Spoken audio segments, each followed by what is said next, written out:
Hey, everybody, let's talk about mold. This is going to be an exciting conversation. I'm really looking forward to it.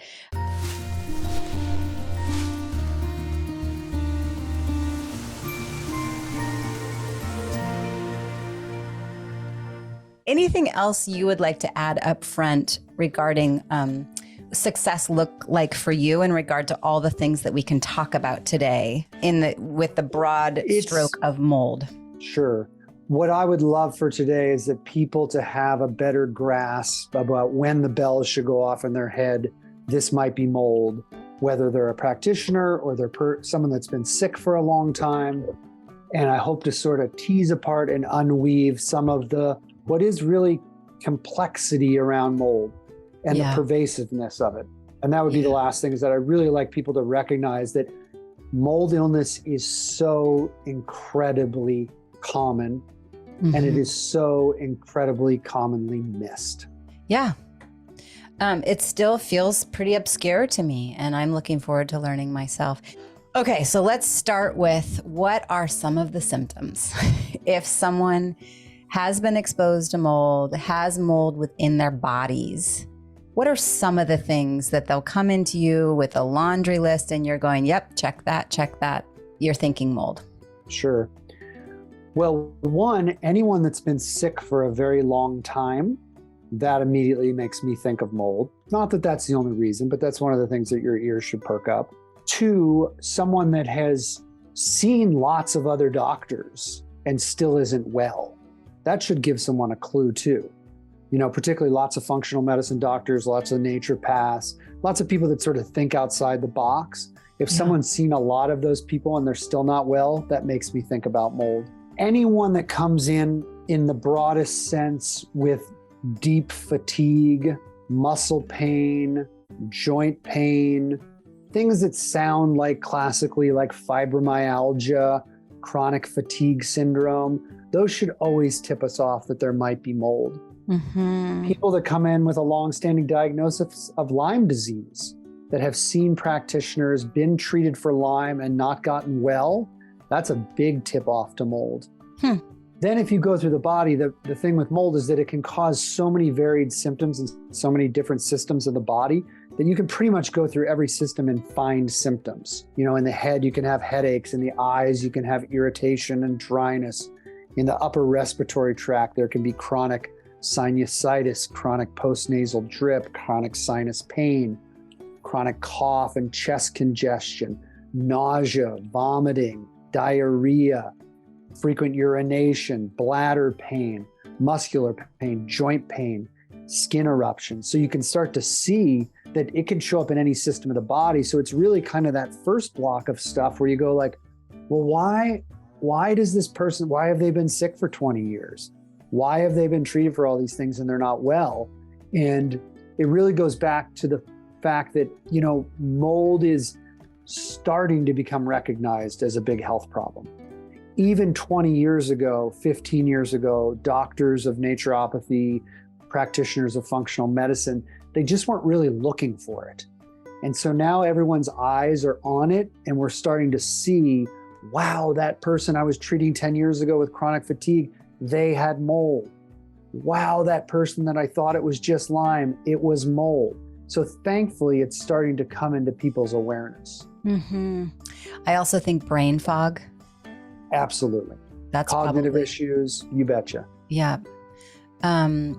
What about autoimmune conditions? So if someone's been diagnosed with Hashimoto's or chronic hives, rashes, allergies, is any of that in the world of mold?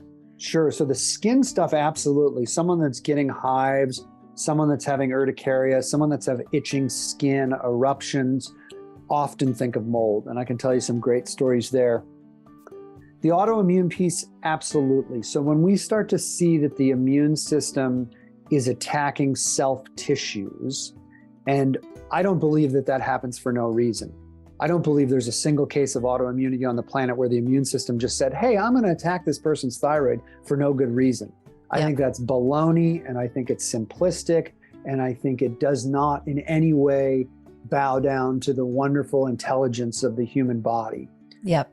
the human body starts to attack its own tissues when there's something in there that it doesn't like. So if you have mold in the wall of your intestines, you might go on to develop, some sort of autoimmune bowel. If like you have Crohn's mold, or exactly. Yep. So if you have mold lodged in your sinuses, you might start to get antibodies against your mucosa.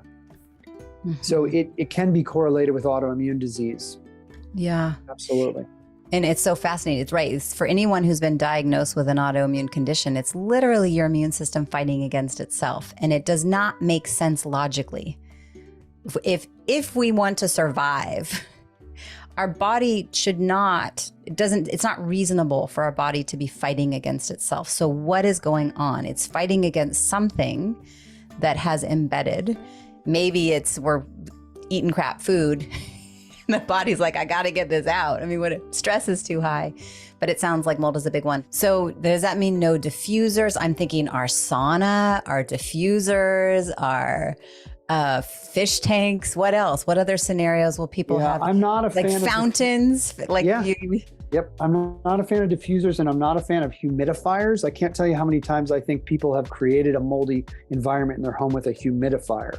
Unless you live in an extremely dry place, humidifiers are a recipe for creating mold.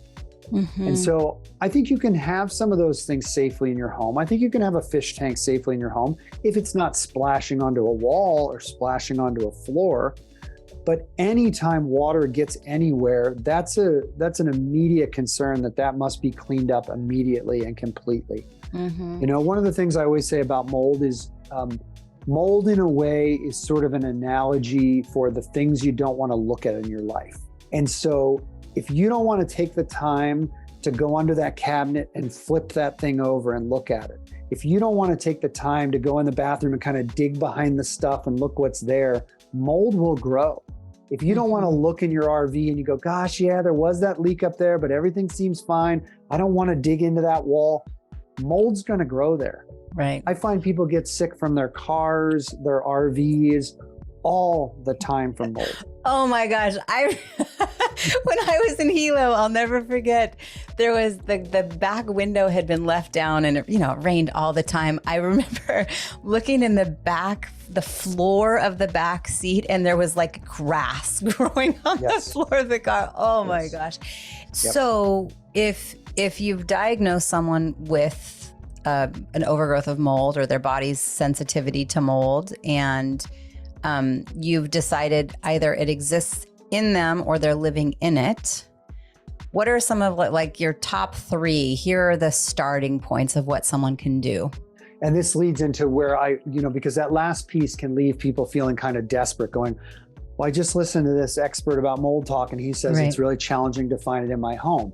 And what I'll say is that the way we approach this is if someone is very sick from mold, they've had a positive mycotoxin test, they have classic symptoms of mold, and we're not sure. I don't know if their home has mold because they had the mold inspector out, they didn't get a positive spore count, and we just don't know. We start treating them. Mm-hmm. And if we treat them and they get better and their mold scores go down, well, they're probably not living in mold. But if we treat them and they don't get better, and we give a reasonable amount of time, and a reasonable amount of time in mold is long. Mold treatment takes a long time. Like years, months, weeks? I usually tell people it's going to take at least 2 years. Wow. Sometimes longer. Yes, it's unfortunately one of the illnesses that takes the longest to get better from. Mm-hmm. But that being said, people can feel so much better. And so many of their other diseases and conditions often go away when you deal with the mold because it's a fundamental root cause problem. Right. So if I've treated someone for 9 months or a year and they're just not getting better, that's a huge tip off to me that they're still in mold. They're working in mold or they're living in mold.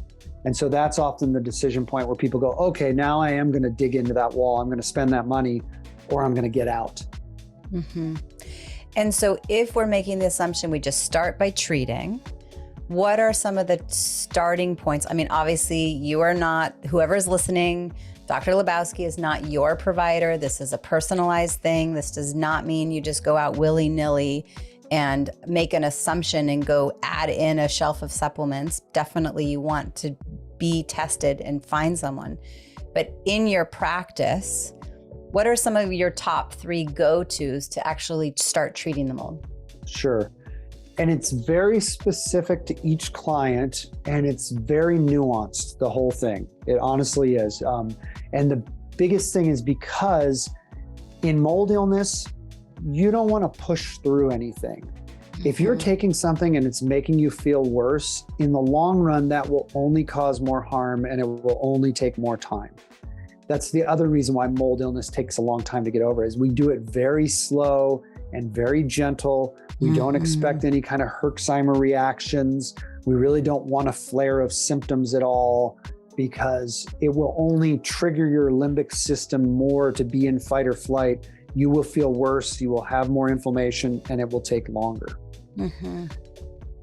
With all that being said, if we know that someone has mold illness, we have a documented mycotoxins in their urine, we're unsure about the home, one of the first things we do is we start to dampen the histamine, because histamine is, something that gets released by our mast cells in our body, as well as 99 other things.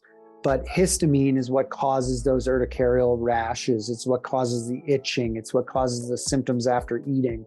And so we start using natural compounds to dampen the histamine, and some combination of drugs too. Sometimes I'll use over-the-counter medications or prescription medications, though we'll often start with like an Allegra or a Claritin? Yep. Okay. Yeah. So for those of you, he said urticaria a couple times. That's just hives. Thank you. Yeah. Okay, so dampen the histamine, potentially with herbs, supplements, maybe even a Benadryl, Allegra, Claritin, Zyrtec, taking that route potentially. Yep, and sometimes we'll use specific medications too, cromolyn sodium or ketotifen. There's a lot of different things just based on the way the person's presenting with histamine. And the whole reason to do that is just sort of like calm the system down, right? Get everything dampened, and usually the client will feel a little bit better. They'll go, oh yeah, those histamine symptoms are better, which is nice. They still will have huge other mold symptoms, but it brings it down. And the way I think about it is it puts a little of the fire out, because one of the things about mold and other chronic infections and toxicities is that when we're super toxic and inflamed, it actually makes it even harder for our body to detoxify. Inflammation shuts down the ability to detoxify. So if I can shut it down a little bit and calm it, it will often make the treatment go smoother and faster. So 1, we start dampening the histamine. Once that's on board and things are going well, then 2, we start binding the mycotoxins in the body. That's when we start to use more classic binders to grab the mycotoxins and mop them up. And that's back to your comment earlier about activated charcoal. That's one of the binders that we use. We use clays and we use chlorella, and we even use some medications, but very specifically in a very specific dosages based on the person's mycotoxin scores. Right. So this is where it gets really nuanced. So someone might go, I'm going to go try bentonite clay. I'm going to go try some chlorella. But it sounds like, it's the same with any toxin. You can trap it, you can dislodge it from its current home, but has it just moved to another area of the body, or is it roaming around wreaking more havoc? Or do we have a clear pathway to dislodge it from its current home and get it out of the body? Yes. And it sounds like that's a very nuanced and very personalized thing. It is, and it also requires consistency, which is hard for clients who aren't working under the direction of someone, because they might do it for 3 months and feel really bad and not really recognize what's happening, because it's hard to see things in ourselves.